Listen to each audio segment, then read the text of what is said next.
Bonjour à tous, j'espère que vous allez bien aujourd'hui.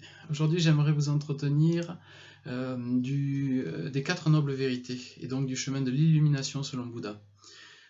C'est une voie de connaissance de soi exceptionnelle qui est appelée aussi la voie du milieu. Et on va voir un petit peu ce que c'est que cette voie du milieu et qu'est-ce que ça peut signifier.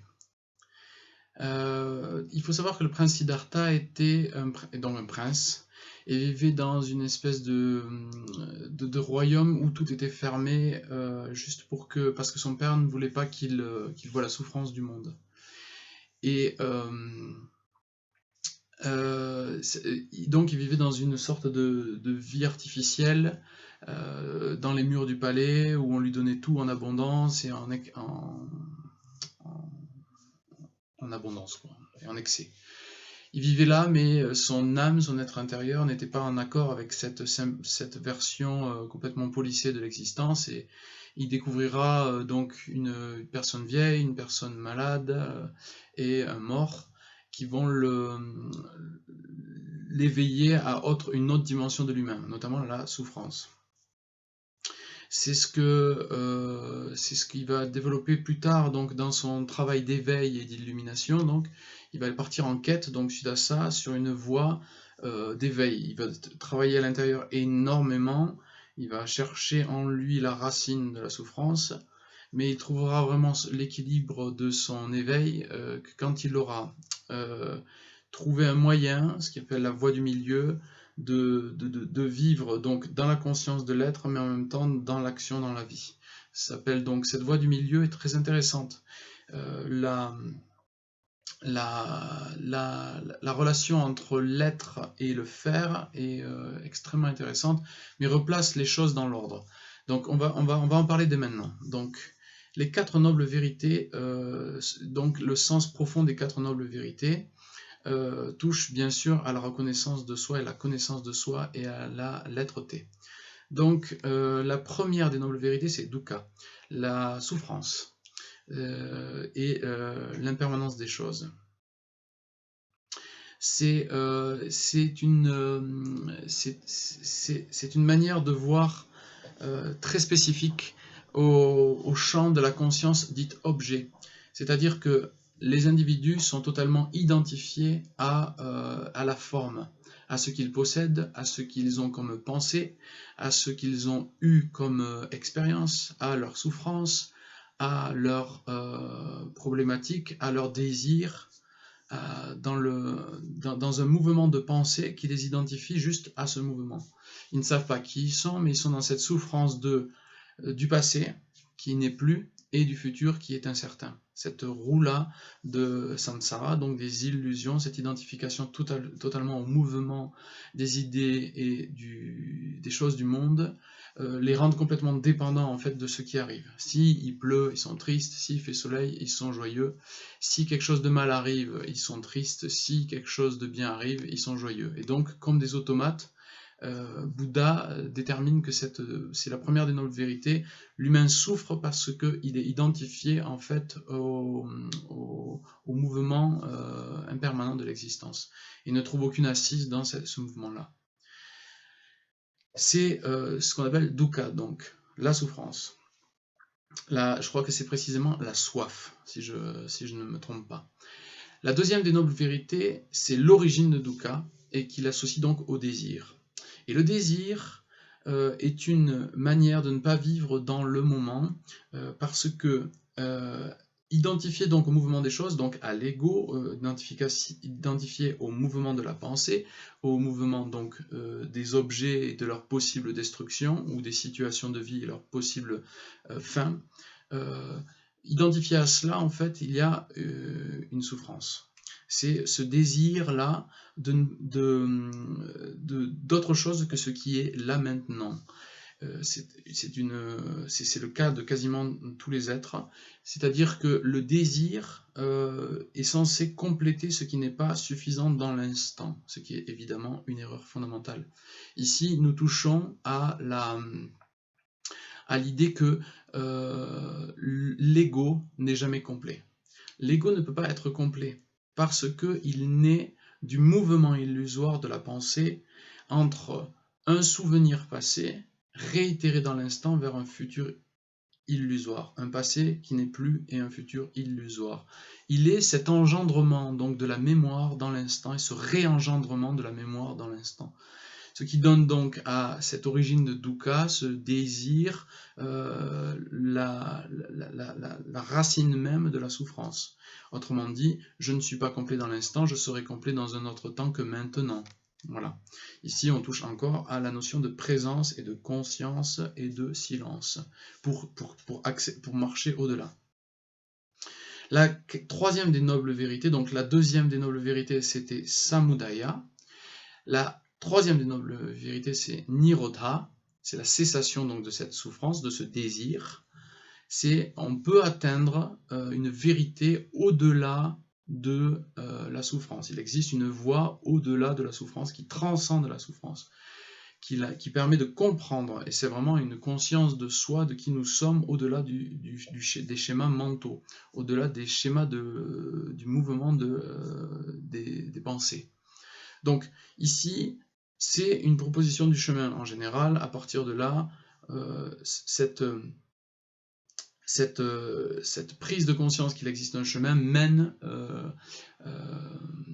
l'individu vers une quête de sens de la vie, au-delà même de la souffrance. Donc la souffrance, c'est le marchepied, la base, donc c'est souvent d'ailleurs à travers une souffrance extrême qu'une personne commence à faire un chemin spirituel.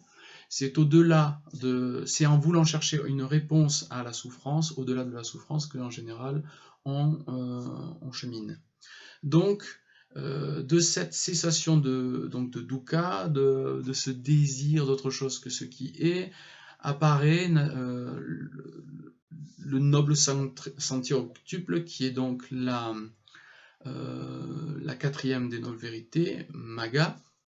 Et là, le noble sentier, les 4 nobles vérités sont en fait les conséquences, et c'est très intéressant de le voir dans ce sens-là, sont les conséquences et non la moralisation d'une attitude à avoir, ce sont les conséquences de la rencontre au-delà de la souffrance et de l'ego de notre nature essentielle et primordiale. C'est très important, ceci est très important parce que il y a un bouddhisme qui est extrêmement mécanique. J'applique les nobles vérités dans l'espoir de... C'est une volonté égoïque. On n'y est pas encore là. Les nobles vérités ne sont pas une fabrication, une invention psychologique ou mentale. Ce n'est pas une manière de se conformer. Ça ne fonctionne pas dans ce sens-là. Et ce n'est pas l'enseignement primordial de Bouddha.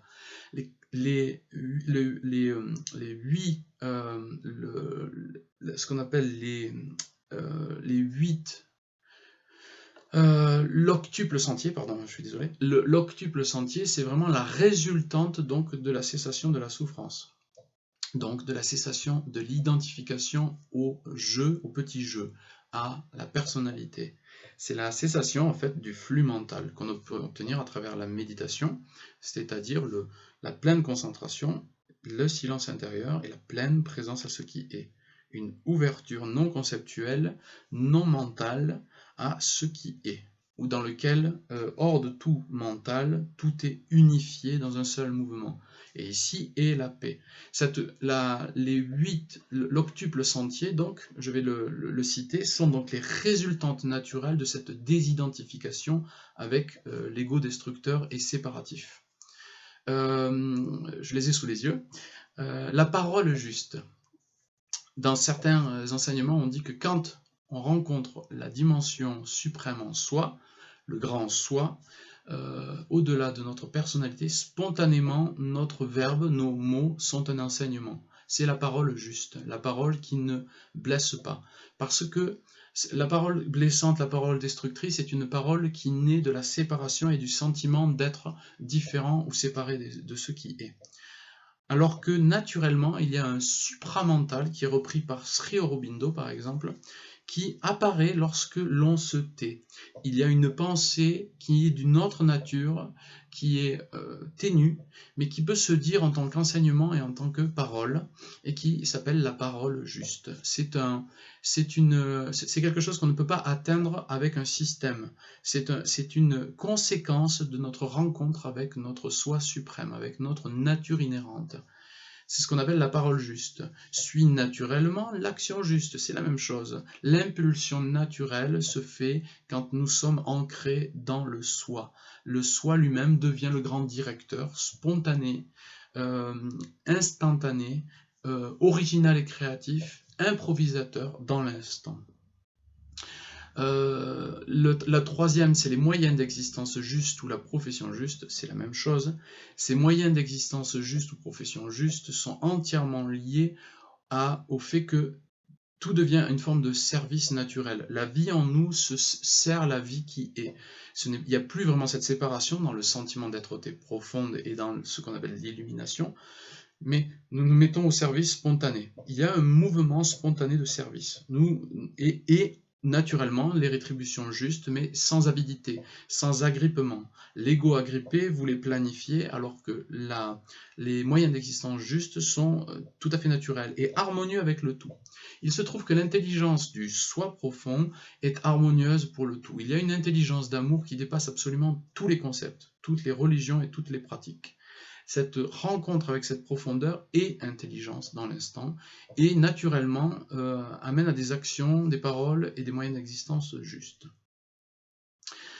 Plus tard, nous aurons donc le quatrième du noble sentier octuple. Le quatrième, c'est l'effort ou persévérance juste.